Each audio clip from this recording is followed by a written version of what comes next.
You better look deep. This occult stuff is real. I know my rights. I know my rights. I'm a child of God. I know my rights. Dang it. ODD TV.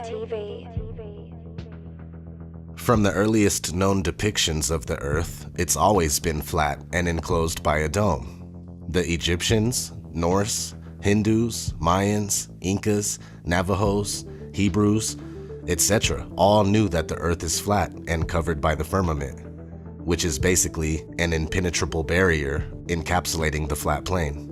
The flat Earth model dominated for thousands of years. It wasn't until 1543 that Nicholas Copernicus proposed the heliocentric model of the universe. But even with that, flat earthers and the flat Earth model still went strong all the way up into the 1900s. We see proof of that with books like Zetetic Cosmogony by Thomas Winship, published in 1899, Terra Firma, The Earth Not a Planet, Proved from Scripture, Reason, and Fact by David Wardlaw Scott, published in 1901, or even Kings Dethroned by Gerard Hickson, published in 1922, where the author details all of the problems with heliocentrism and the mistakes made by people like Copernicus, Einstein, Newton, Kepler, etc. So we see from the beginning of time all the way until the 1900s, the flattened stationary Earth was going strong. In all honesty, flat Earth has never died. But for the sake of this video, we'll say up into the early and mid-1900s.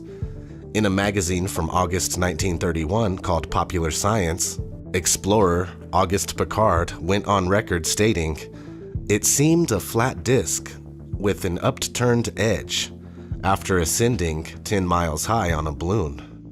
10 miles is only a little over 50,000 feet. Today, we have balloons going up to 121,000 plus feet, which is almost 23 miles, and the Earth still shows nothing but flatness. Not to mention, the horizon remains at eye level at that height, something that would not be possible if the Earth was a sphere. Mainstream science says that curvature becomes visible at 35,000 feet. It simply is not so. Now let's run through another timeline, the timeline of trying to hide the flat Earth. Now we're gonna exclude Copernicus here. We know that heliocentrism, spinning ball Earth, has been pushed since the 1500s, but it wasn't until the 1900s that moves were made to hide the true shape and nature of the Earth.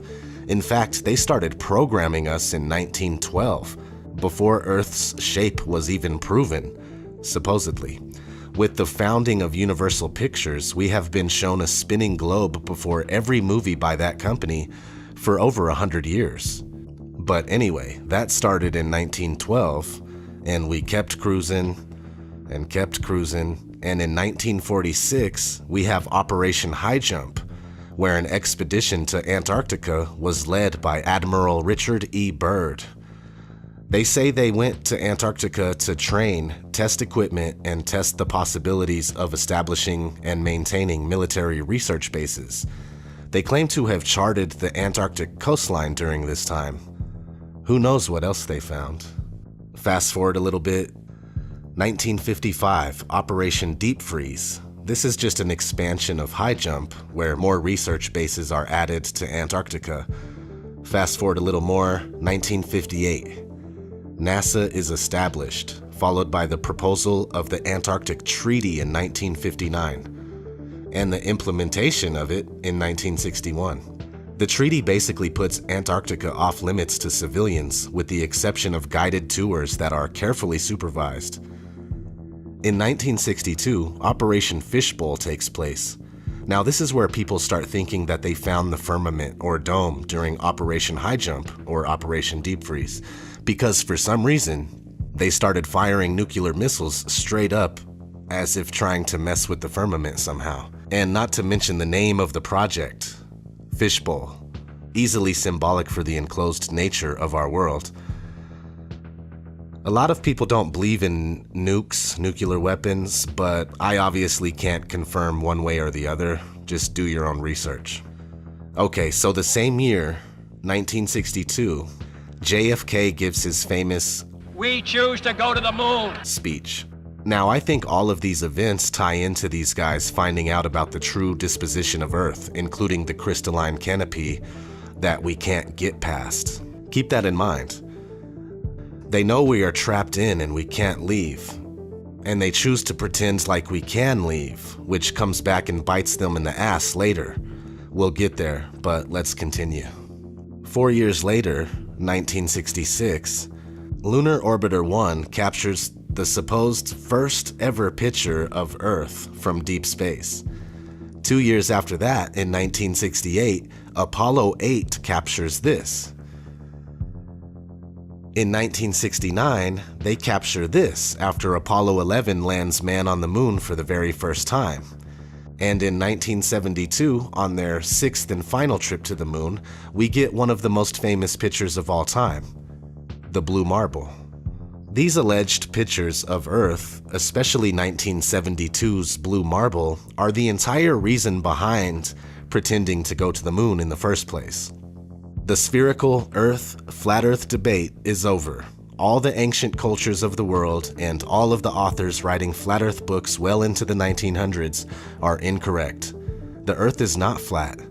NASA has proved it. It's over. You live on a spinning ball, just like Universal Pictures predicted. Only one problem with that. It's now 2017. Curvature cannot be detected by anyone on Earth. Motion can't be detected, nor has it ever been proven, and now all of a sudden we can't figure out how to get past low Earth orbit. Early in the next decade, a set of crewed flights will test and prove the systems required for exploration beyond low Earth orbit.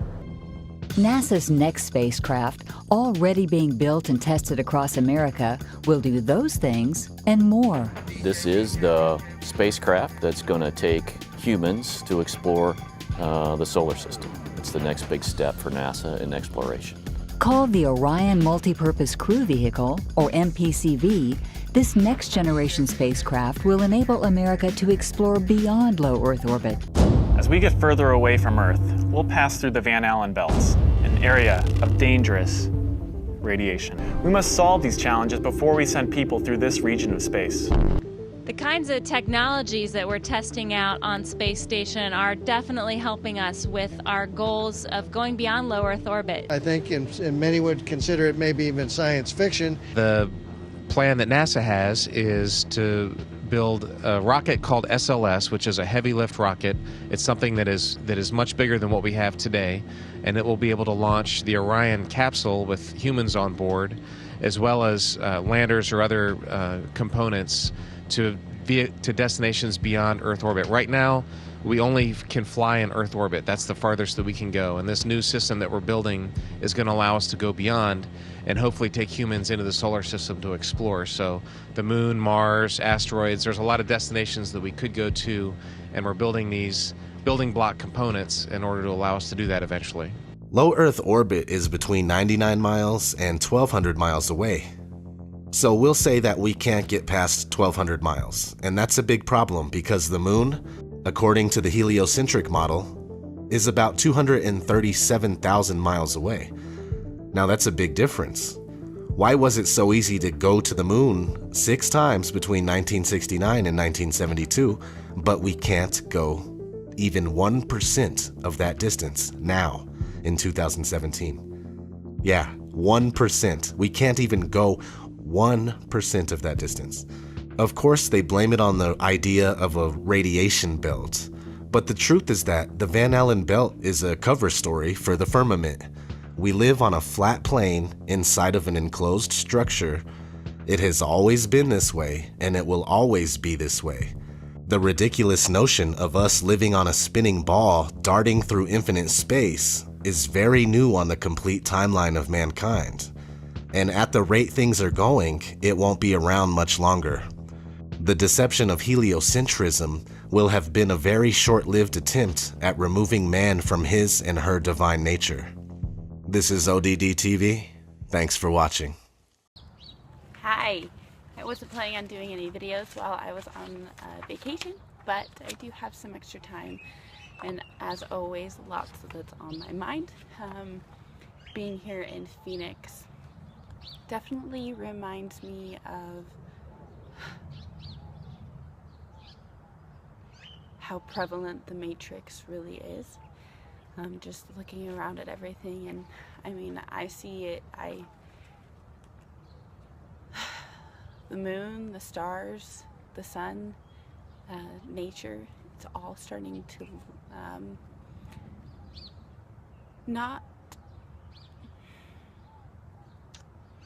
kind of looks fake. And then being where everything is really fake, it's just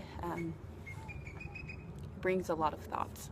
So, what your math teacher didn't teach you 101. Let's go back to the division symbol, double vision. So we're gonna keep the whole as the numerator, and we're going to keep helio, or the false light, as the denominator. This is the singular, the 1. When it reflected itself into the negative 1. But if you look here, that is a negative, it is out of balance, it is a negative fraction. So again, it has to divide itself on the denominator in order to balance it out. So here you have the negative, the 1, the whole, the singular, that's always going to be there. And then here you have the reflection of that, the negative 1. And then it's going to reflect itself again into the positive 1. We say that computers are coded in 1s and 0s. 0 is not a number. 0 has never been a number. 0 does not exist. Nothing can not exist. If it has been, then at one time it was. So 0 is false. It cancels everything out. It never could have been. It never will be. So 0 is not technically a number. So computers aren't coded in 1s and 0s. It's coded in this, the reflections, and the division and the multiplication of the singular. This is where Egyptian math comes in. So see here, so you have the whole, and then it divides itself, and then it divides itself again.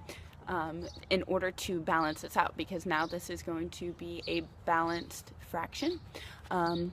So it is 1 over now 2 parts. So the way that this existence divided, it just kept reflecting and reflecting and reflecting. So now you have your 1 over 2 parts that now turns into 1 over 4 parts, and then 8, and then 16, and then 32, and then 64, and then 128, and then 256, and then 512, and then 1024, and I can literally keep going on forever and ever. When you're dividing by 2, the inverse law of multiplication and division tells you that when you're dividing a fraction, it is the same as multiplying the inverse. So here, when 1/2 is divided by 2, it is also the same as 1/2 times 1/2 times 1/2 times 1/2 times 1/2.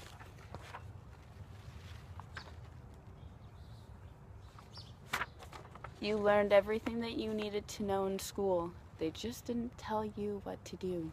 And then they put, the way programming works is it's usually a 2/3, 1/3 ratio, where they give you 2/3 of the truth, and you believe that 2/3 because it's the majority, and then they give you the 1/3 that is not truth, and then through that they can alter your perception. So they have to give you things that are going to resonate with your being, and then they get your subconscious by twisting it, by putting their own perception on it.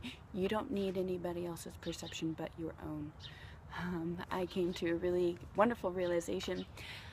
I was driving to work, and I looked out at the sky, and the sun and the mountains and the trees, and they were all so small.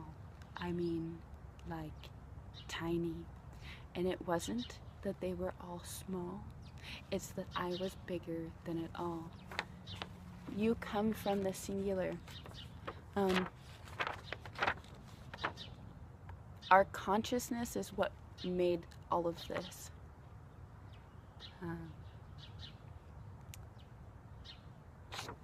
Where we come from, time does not exist. Everybody's in a rush to get out of here. There's no need for that. I remember watching it was modern day practices in Asia, and it is a chanting healing practice where they take anybody that has an illness and they do energy work on them, and they do chants. And what they are chanting is, it is already done. It has already happened. We are being called home, and I realize that I've already been there, and I'm already going there, and it has already been decided, because I decided it. We will all, as long as it is within you, you will be returning to the whole. And I know that's where I'm going. But please, please remember to take every single minute of this existence and enjoy it. Because it's going to be hard, and it's going to be a test, and that is all we're here to do, is to test ourselves and to learn. And so this existence is going to be over in the blink of an eye. It is nothing in the scheme of things, because time does not exist where we come from. Here, where we are, it's a giant clock. The sun, the moon, the stars, it's all a clockwork.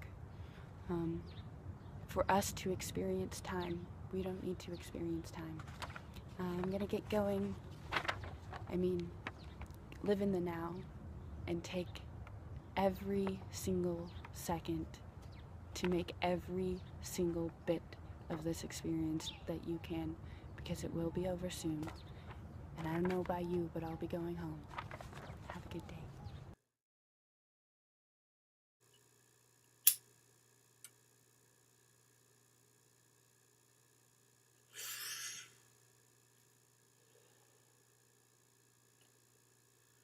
What's up, guys? Stinky Cash here. Just sparked up a blunt, and I'm gonna smoke this thing down.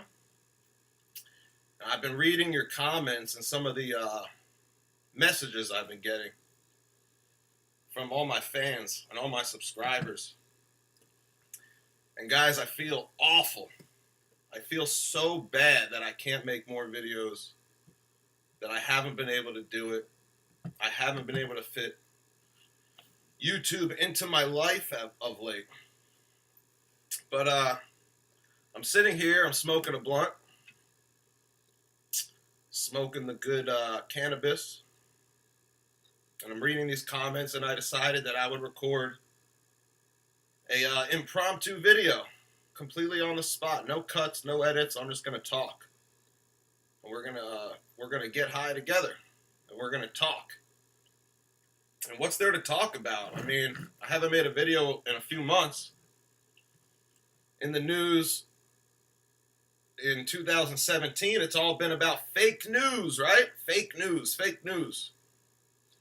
They're trying to tell you what is and what isn't real. They're trying to tell you who you can trust, right? They're going to tell you, trust us. We're the only ones you can trust. The so-called mainstream media is the only official news sources that you can use. Anything else, right? It's fake news. And what does that even mean?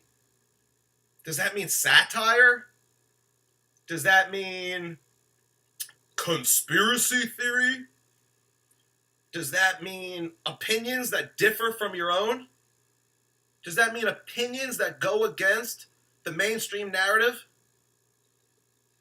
The official government story? Is that what you mean by fake news? And it's amazing. It's amazing that people fall for this.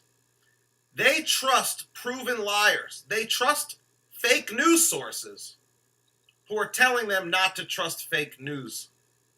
I mean, it's unbelievable. That's how brainwashed the population is right now. Trump has been speaking out against the CIA, right?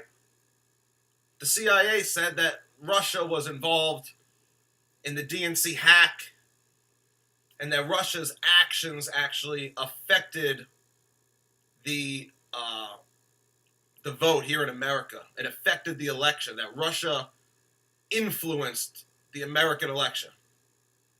And Trump says, no, show me the proof. Show me the proof, CIA. Why should I just take you at face value? Your word means nothing. You're the CIA. And all the sheeple, right? All the sheeple are like, oh my God, Trump doesn't trust the CIA. How can he not trust the CIA? If you do trust the CIA, you're the dumbest motherfucker on earth, okay? It means you know nothing about history. It means you know nothing about the CIA. Their main objective is counterintelligence, disinformation. That's what they do. That's what they've always done. They say Trump doesn't trust the CIA. Yeah, you know who else didn't trust the CIA? John F. Kennedy. You know who else didn't trust the CIA? The man who created them, Truman. Read his quotes after he left office saying that the CIA had gone out of control. You know who else didn't trust the CIA? Eisenhower. Listen to his farewell speech. The military-industrial complex. What he was talking about were the CIA operations, the coup d'etats that were happening during his presidency in Iran, in Guatemala, in Cuba. The Bay of Pigs was planned under Eisenhower and Nixon, not under Kennedy. Kennedy did not give the okay for the Bay of Pigs invasion, which was just another Guatemala and another Iran. He did not give the okay. What the CIA was doing back then, they would go in to a country, like take Guatemala, for instance. In Guatemala in 1953, 54, I believe, their democratically elected president decided he was going to take back the land from the United Fruit Corporation and distribute it to his own people, to the Guatemalans. And the U.S. and the congressmen who had stock in United Fruit used the CIA for their own monetary gain. That's what it was. That's what the CIA does. It's almost all for corporate interests. So the CIA goes down there. They get a few locals, a few Guatemalans. They arm and train these moderate rebels, right? And then they go in and they make the coup d'etat look like a national uprising, a genuine uprising, an organic one, but it's not. It's a CIA coup d'etat. It's not a revolution. So the CIA will overthrow any democratically elected president who doesn't sell out to America, to the United States. That's how it goes. Okay? It's not about democracy. It's not about democracy. Democracy is not acceptable unless your candidate is a puppet of the U.S. Okay? That's how it's always been. So don't give me this shit about Trump not trusting the CIA. Why would you ever trust the CIA? Look at the CIA's history. COINTELPRO. Operation Mockingbird. Okay? We're going to get a little bit into that, okay? I'm going to tell you a whole story about that. But why would you trust the CIA? The people in this country have gotten so brainwashed and are so ignorant that they have no idea what reality is.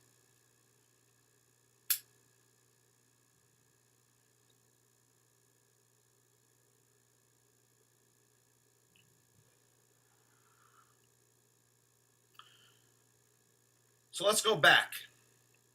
Let's tell this story about fake news and the CIA's involvement in fake news. Let's tell this story, but let's go all the way back to a man named Eugene Meyer. And Eugene Meyer was the head of the Federal Reserve from 1930 to 1933. So right at the Great Depression, Eugene Meyer was running the Federal Reserve. And he went on to buy the Washington Post in 1933, I believe it was. He has a daughter. Eugene Meyer, owner of the Washington Post, has a daughter named Catherine Meyer. She would go on to take over the Washington Post later on. But right now, she's just Catherine Meyer, and she meets a guy named Philip Graham, and she marries Philip Graham. Now, when Eugene Meyer goes off to run the World Bank, when it was established in 1944, he leaves the Washington Post to be run by his son-in-law, his daughter's husband, Philip Graham. And Philip Graham runs the Washington Post. Now, let's stop there. Let's go back to another man named Amos Pinchot. Amos Pinchot was a Yale Skull and Bonesman, and he had two daughters, Antoinette and Mary. Okay, so Tony and Mary, his two daughters. Mary Pinchot Meyer married Cord Meyer, who was in the CIA and headed up Operation Mockingbird. He was brought into the CIA by Allen Dulles, the man who was responsible for the Bay of Pigs, responsible for the JFK assassination.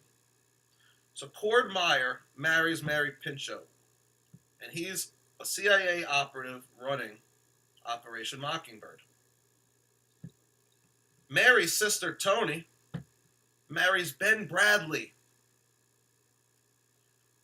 who is the chief editor at the Washington Post. So you got the CIA's lead propagandist is the brother-in-law of the head of the Washington Post. You believe this shit? Ben Bradley, Cord Meyer.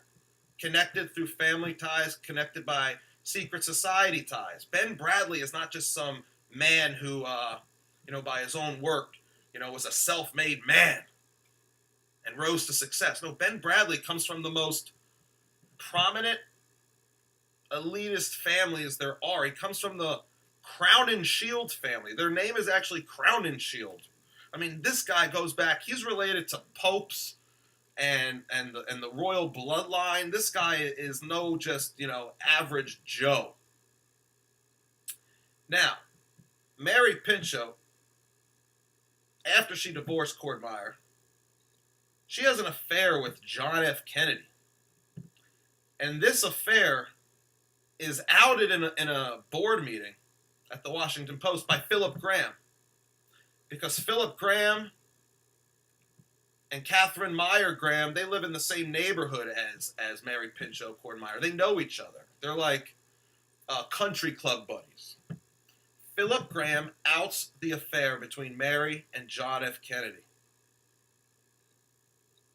And in that year, Philip Graham is then committed into a mental hospital. They say he's suffering from depression. And when he's released, he ends up putting a shotgun in his mouth. And they say he kills himself. But it's pretty obvious that he did not kill himself. He was suicided by the CIA. Mary Pinchot Meyer is also murdered same year. And then, of course, John F. Kennedy is assassinated in 1963. Mary is actually killed after John F. Kennedy, most likely because she knew the truth about the whole thing that was going on. So this is like a crazy web of people and connections. And at the very top, at the top of the CIA, is this guy, Allen Dulles. Allen Dulles planned the Bay of Pigs under Eisenhower and Nixon. John F. Kennedy, when he won the election, he did not go ahead with the Bay of Pigs, but Allen Dulles decided to give it the green light behind his back. And the Bay of Pigs was, of course, a huge failure. So because of this failure and because of the betrayal, Kennedy fires Dulles. But that's the thing about the CIA. It doesn't matter that the head of the CIA was fired.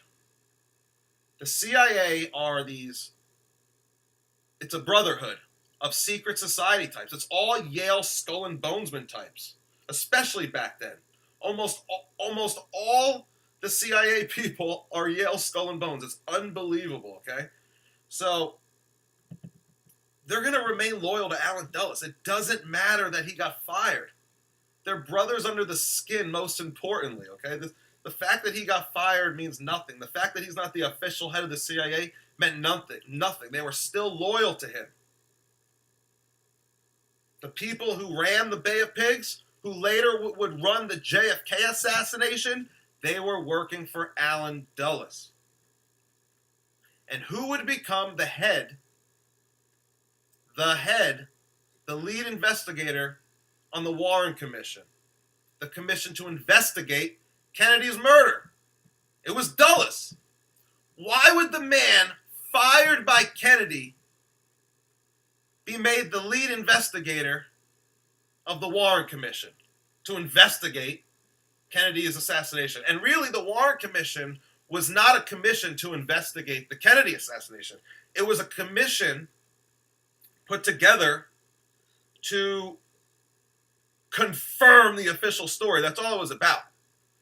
They just wanted to confirm what the media said right away. They didn't actually do any real investigating.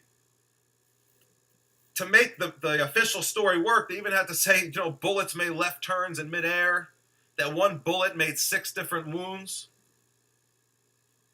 That one bullet went through 2 people and made 6 wounds. It's just not possible. Who's on the Warren Commission with Allen Dulles? Future President Gerald Ford. Now, Ford took over when Nixon resigned. Okay? But Ford was not Nixon's vice president. He was not elected. Ford took over for Spiro Agnew. They set Agnew up so that Ford could take office. They didn't want Agnew to become the president. They knew Nixon was going to have to resign. So before they set Nixon up, they set Agnew up, put their puppet in place. Then they took down Nixon. You can't take down the president unless you control the vice president. And the Watergate scandal, all that was a limited hangout operation to keep greater truths from coming out. The greater truth being the death of John F. Kennedy. That's why Gerald Ford, the man who knows all the lies because he was on the Warren Commission, the man who's loyal to all these other corrupt Yale Skull and Bones, Illuminati Freemason fucks, that's why he became president. He weathered the storm.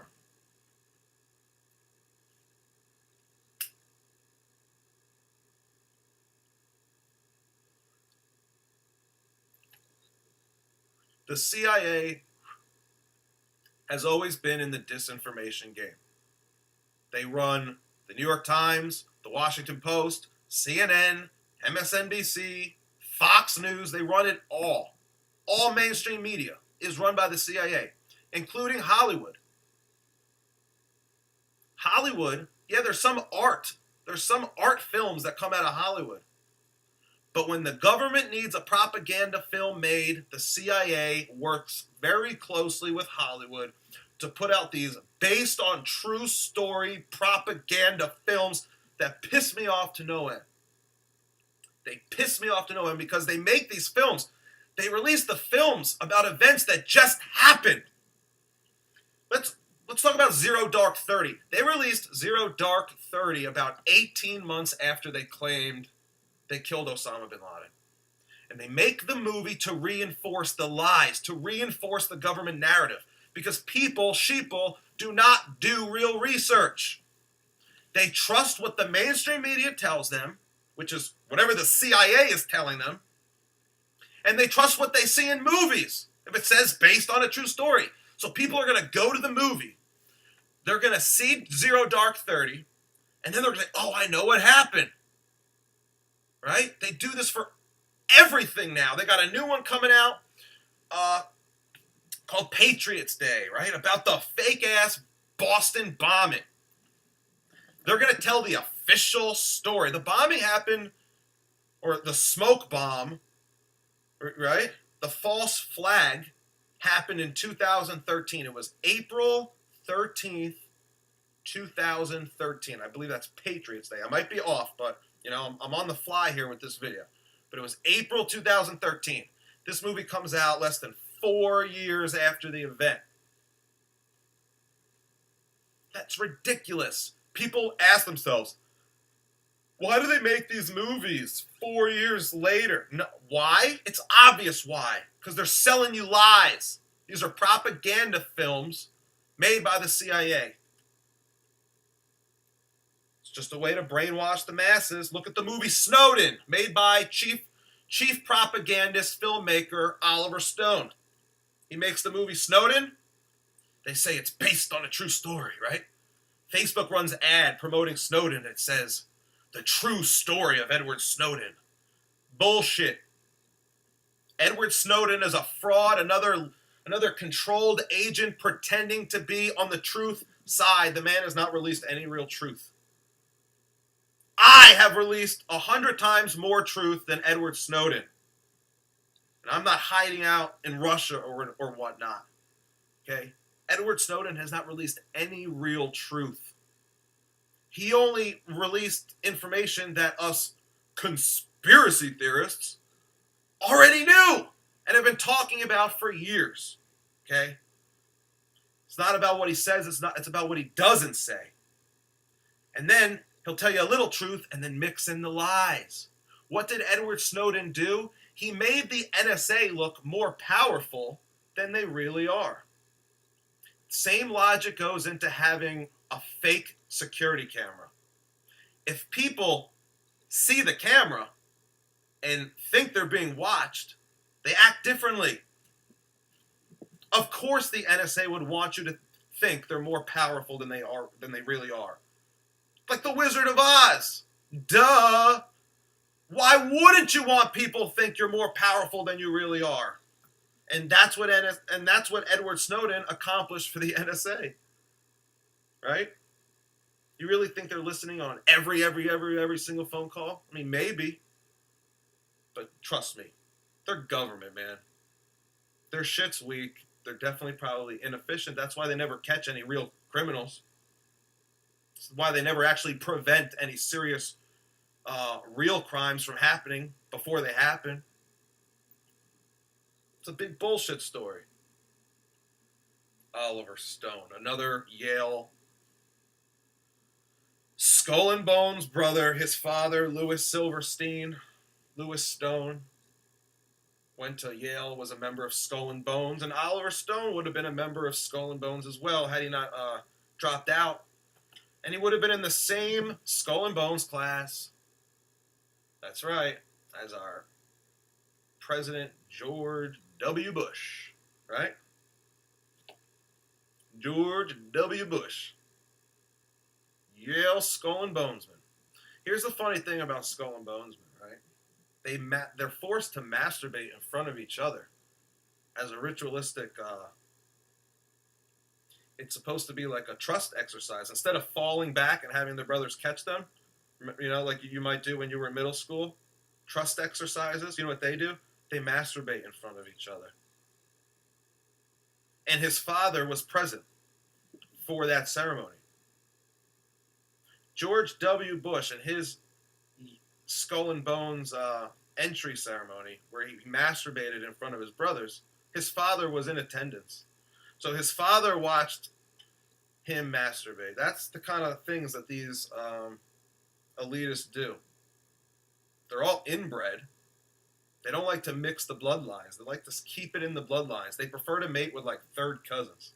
Third or fourth cousins is like prime for these people. That's why they all look alike. They all look alike. It's crazy. From the Queen of England to Bush, They all look alike because they're all related. Like, you can connect all of them. You can connect all the presidents, all these people, even Trump and Hillary can be traced back to be distant cousins. They all come from these elitist bloodlines, man. There ain't nothing new under the sun.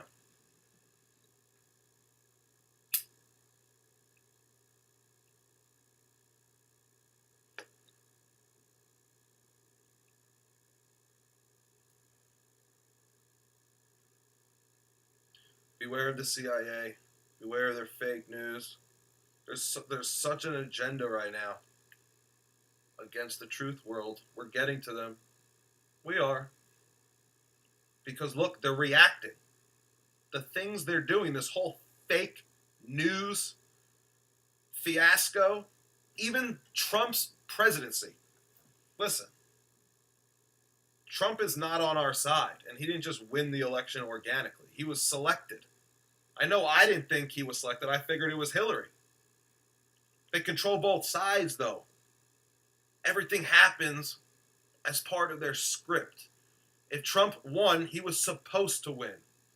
And Trump's presidency is a reaction to the truth world. It's a way to deceive you. It's a way for you to fall back into following government again. Following false leaders, thinking a leader is working for you. Why would anyone think a billionaire is on their side? Why would anybody in the lower to middle class like I am, the working class, why would you ever rally behind a billionaire? Have you not learned anything from history? I mean, seriously, you haven't learned a goddamn thing. He doesn't have your interests at heart. He doesn't care about you. It's ridiculous to think he does. And it's ridiculous to think that Trump isn't sold out to somebody. Oh, he's a billionaire. He can't be controlled. Bullshit. He's not like a trillionaire. He's not a Rothschild. He's not old money. He is new money. He gets laughed at by the old money. That's why he's a reality TV show host, star, whatever you call it. He's a joke. He's a clown. He's a puppet. That's what presidents are. The people who are really ruling things, they don't have to run for president. They're already ruling things. All they got to do is buy a puppet and make the people have the illusion of choice, the illusion of democracy. Keeps everyone pacified. Thinking your vote counts. Thinking you're going to make a change at the ballot box? Are you serious? That's so naive. The people in this world are seriously naive. When you mix the ignorance with the naivety, it's just... it's a recipe for disaster. Well, listen, guys, I'm all talked out. I've got about a roach left. So I'm going to call it quits for this video. I hope you enjoyed it. It was completely freestyle. I'm not going to edit it at all. I'm not even going to add pictures or nothing. You're just going to have to take this raw, stinky cash. I'm out, guys. Take care. Hey, guys. I want to outline a possible strategy that secret societies might have attempted within the flat earth movement that so far has failed. I know there are a lot of people out there that think that there are no shills in the flat earth movement, but anybody who was active on Facebook in the early days, you know for a fact that it's overloaded with controlled opposition, various factions. One thing that we know about the Freemasons alone is that there's no such thing as countries anymore. Secret societies have taken hold, setting up factions, setting up buildings in every country of the world. You have Freemason lodges, you have Illuminati factions. And the countries are just a board game that they put on for show, for us. Meanwhile, their secret factions are the hidden hand that control us. Controlled opposition in the flat earth movement is no different. Doesn't mean these people are coordinated with each other and know each other, that they work from the Department of Defense or from one lodge of the Freemasons. These could all just be different alchemists almost competing against each other across the world with a divide and conquer strategy that I'm going to put forth as the Breakfast Club strategy.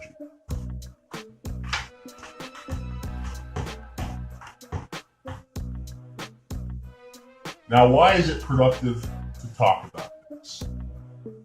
Well, like I said, I disagree with people who say that there are no shills in the flat earth movement. I was personally there in Facebook interactions when they came up with the label Domer to isolate and humiliate anybody who believed in the dome. I've been in conversations where it was admitted to me that the infinite plane was a way to get people to stop talking about the dome. And I've personally been in interactions where people confess to being controlled opposition. There's no way that you're ever going to convince me that there's not a shill in the flat earth movement. And anybody who puts that out there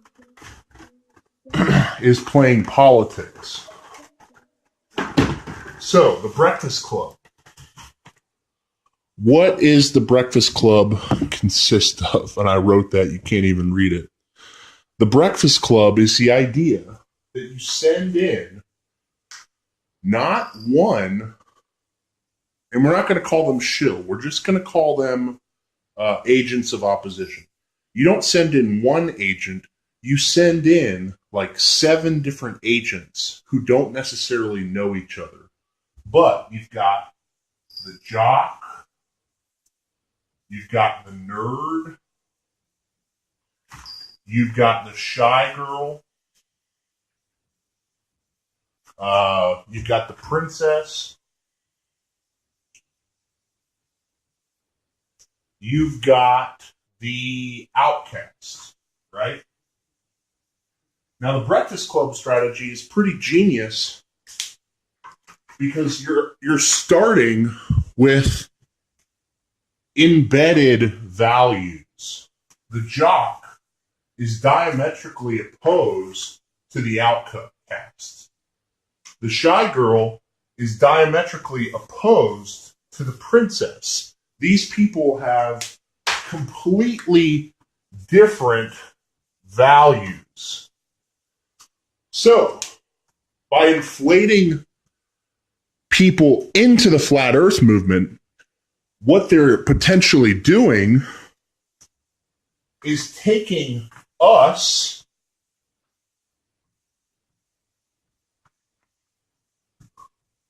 who could potentially organize in a great big group like this, right? And through our values, separate us. So a few go this way, a few go this way, a few go this way, a few go this way. Now, I'm not using names. I'm not even making any implications as who is who. But the Breakfast Club strategy is ingenious because you're dividing people up not through any particular strategy, but simply through their values. Now, they could do it using theories as well, but by using values, you then add the idea of new theories here and here, and that creates a fork in the road here, here, and here. So what you're doing is you're taking this original mass and you're separating it down to where there's just a few in each can. I mean, by the time you get to the end of it, that original blob is all over the place. Now, here's the good news. We completely obliterated the Breakfast Club strategy. There were agents in place that were supposed to be discredited, humiliated, and socially outcast through a controlled environment. So imagine, once they separate us out using our values and theories like the infinite plane, once they separate us out, then they have controlled, divisive tactics to discredit the entire movement using the princess, using the nerd, using the jock. Right?